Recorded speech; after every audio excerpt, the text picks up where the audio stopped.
नमस्ते दोस्तों, मैं हूं आशीष और आप देख रहे हैं मनोरमा सकलानी यूट्यूब चैनल, जहां हम एग्ज़ाम ओरिएंटेड जो है कंटेंट डिस्कस करते हैं।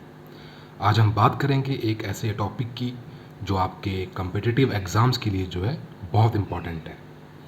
इकोसिस्टम, स्ट्रक्चर, फंक्शन और टाइप्स। चलिए शुरू करते हैं। इकोसिस्टम क्या होता है? सबसे पहले तो हमें ये समझना होगा। इकोसिस्टम एक ऐसा सिस्टम है जिसमें जो है लिविंग ऑर्गेनिजम्स जैसे प्लांट्स, एनिमल और जो है माइक्रो ऑर्गेनिजम्स जो है अपने नॉन लिविंग इन्वायरमेंट जैसे कि एयर, वाटर और सॉइल के साथ जो है इंटरेक्ट करते हैं। ये जो इंटरेक्शन है, इनमें जो है एनर्जी फ्लो और न्यूट्रिएंट साइकिल जो है होता है। इसको हम देखेंगे आगे ये सब क्या है। तो सिंपल शब्दों में मैं कहूँ तो इकोसिस्टम का मतलब है एक ऐसा एरिया जिसमें जो है लिविंग और नॉन लिविंग कंपोनेंट्स जो है आपस में जो है इंटरडिपेंडेंट होते हैं। अब बात करते हैं इकोसिस्टम की संरचना की। तो इकोसिस्टम की जो स्ट्रक्चर है, इसको हम जो है दो पार्ट्स में डिवाइड कर सकते हैं। पहला है बायोटिक कंपोनेंट्स और दूसरा है एबायोटिक कंपोनेंट्स। बायोटिक कंपोनेंट्स वो होते हैं जो लिविंग ऑर्गेनिजम्स को जो है रिप्रेजेंट करते हैं। ये जो हैं तीन कैटेगरीज में जो है डिवाइड होते हैं। पहला है प्रोड्यूसर्स, जिन्हें जो है हम ऑटोट्रॉफ्स बोलते हैं। तो जैसे प्लांट्स और एल्गे जो फोटोसिंथेसिस के जरिए जो है अपना खाना खुद बनाते हैं, ये क्या हैं? प्रोड्यूसर्स हैं। तो कंज्यूमर्स सेकंड नंबर पे, इनको जो है हम हेटेरोट्रॉफ्स बोलते हैं। ये वो ऑर्गेनिज्म होते हैं जो डायरेक्टली या इनडायरेक्टली जो है प्रोड्यूसर्स पे जो है डिपेंड करते हैं। इन्हें फर्दर जो है थ्री टाइप्स में हम डिवाइड कर सकते हैं। पहला है प्राइमरी कंज्यूमर, जिसमें कि हर्बीवोर्स आते हैं जैसे गाय और बकरी। और दूसरा है सेकेंडरी कंज्यूमर, जिसमें कि कार्निवोर जैसे शेर और भेड़िया। अगला है टर्शरी कंज्यूमर, इसमें जो है जो एपेक्स, जो टॉप के जो प्रेडेटर्स हैं वो इसमें इंक्लूड होते हैं, जैसे कि बाज हो गया, है ना, और जो अन्य जो टॉप लेवल के जो शिकारी जानवर हैं। और थर्ड में हम देखेंगे डिकम्पोजर। तो बैक्टीरिया और फंगी जो डेड ऑर्गेनिज्म को जो है डिकम्पोज करते हैं और जो है ये न्यूट्रिएंट को जो है सॉइल में वापस जो है रिलीज करते हैं। एबायोटिक कंपोनेंट में फिजिकल इन्वायरमेंट के एलिमेंट आते हैं, जैसे टेम्परेचर हो गया, लाइट होगी, वाटर, एयर, सॉइल और न्यूट्रिएंट्स। ये फैक्टर्स जो हैं लिविंग ऑर्गेनिज्म के डिस्ट्रीब्यूशन और फंक्शनिंग को जो है अफेक्ट करते हैं।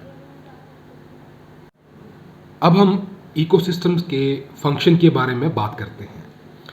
इकोसिस्टम का मेन फंक्शन है एनर्जी का फ्लो और जो मैटर है उसकी साइक्लिंग। ये फंक्शन जो है दो मेजर प्रोसेस के थ्रू जो है कंप्लीट होते हैं। पहला है एनर्जी फ्लो।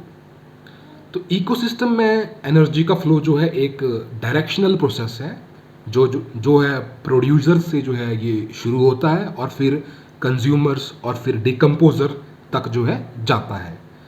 एनर्जी का ये जो फ्लो है फूड चेन और फूड वेब के जरिए जो है होता है।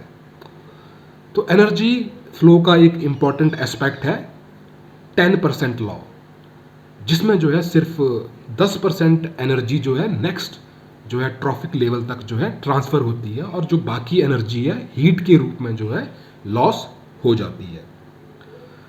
दूसरा सिस्टम है न्यूट्रिएंट साइक्लिंग। तो इकोसिस्टम में जो मैटर है वो जो है साइक्लिक होता है। न्यूट्रिएंट्स जैसे कि कार्बन, नाइट्रोजन, फॉस्फोरस और वाटर जो है कंटिन्यूसली जो है साइकिल करते रहते हैं। तो ये साइकिल्स जो हैं इकोसिस्टम्स की जो सस्टेनेबिलिटी है इसके लिए जो है बहुत ही एसेंशियल होते हैं। जैसे कार्बन साइकिल में जो है प्लांट्स एटमॉस्फेरिक CO2 को जो है एब्जॉर्ब करते हैं और फोटोसिंथेसिस के जरिए जो है ग्लूकोज बनाते हैं। तो ये न्यूट्रिएंट्स फिर जो है कंज्यूमर के जरिए जो है इकोसिस्टम में सर्कुलेट करते हैं और डिकम्पोजर्स के थ्रू जो है सॉइल में वापस जाते हैं। अब देखते हैं कि इकोसिस्टम्स के टाइप्स। तो इकोसिस्टम जो है अलग अलग प्रकार के होते हैं और इन्हें जो है ब्रॉडली जो है दो कैटेगरी में जो है डिवाइड किया जा सकता है। पहला है टेरेस्ट्रियल इकोसिस्टम और दूसरा है एक्वाटिक इकोसिस्टम। टेरेस्ट्रियल इकोसिस्टम वो होते हैं जो लैंड पर पाए जाते हैं। इनमें मेजर टाइप्स हैं फॉरेस्ट इकोसिस्टम, तो डेंस ट्रीज और वेजिटेशन जैसे कि अमेजन रेन फॉरेस्ट इसमें आते हैं। दूसरा है ग्रासलैंड इकोसिस्टम, जहाँ पर कि जो है ग्रास डोमिनेट करती है, जैसे कि अफ्रीका में जो सवाना है। तीसरा है डेजर्ट इकोसिस्टम, ये जो है एक्सट्रीम एरिड जो है ये रीजन होते हैं जहाँ बारिश बहुत कम होती है, जैसे कि सहारा डेजर्ट हो गया है ना। और चौथा है माउंटेन इकोसिस्टम, ये जो है हाई एल्टीट्यूड एरियाज जैसे हिमालयज में जो है पाए जाते हैं। एक्वाटिक इकोसिस्टम वो होते हैं जो वाटर बॉडीज में जो है पाए जाते हैं। इन्हें जो है फर्दर दो पार्ट्स में हम डिवाइड कर सकते हैं।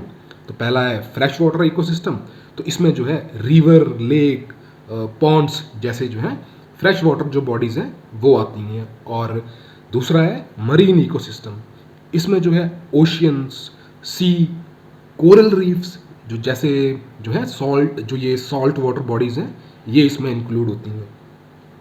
इनके अलावा जो है एक और इम्पॉर्टेंट टाइप का इकोसिस्टम होता है जिसे बोलते हैं एस्चुरीन इकोसिस्टम, जो फ्रेश वाटर और जो मरीन इकोसिस्टम के जो है कॉन्फ्लुएंस पर जो है पाया जाता है। ये एरिया जो है बायोडाइवर्सिटी के लिए जो है बहुत ही रिच होते हैं। एक हेल्दी इकोसिस्टम का बैलेंस होना जो है बहुत ज़रूरी है, क्योंकि ये इन्वायरमेंटल स्टेबिलिटी और ह्यूमन वेलबींग के लिए क्रूशल है। इकोसिस्टम बैलेंस को जो है मेंटेन रखने के लिए बायोडाइवर्सिटी कंजर्वेशन, पॉल्यूशन कंट्रोल और सस्टेनेबल प्रैक्टिसेस को जो है फॉलो करना इम्पॉर्टेंट है। तो दोस्तों ये था हमारा डिटेल्ड डिस्कशन ऑन इकोसिस्टम, जिसमें हमने स्ट्रक्चर, फंक्शन और टाइप्स जो है पढ़े। अगर आपको ये वीडियो हेल्पफुल लगी हो तो लाइक, शेयर और सब्सक्राइब करना ना भूलें और कमेंट सेक्शन में अपने थॉट्स और क्वेश्चंस ज़रूर शेयर करें। नेक्स्ट वीडियो में हम और भी इंटरेस्टिंग टॉपिक्स कवर करेंगे। तब तक के लिए हैप्पी स्टडिंग और all the best for your exam. नमस्ते।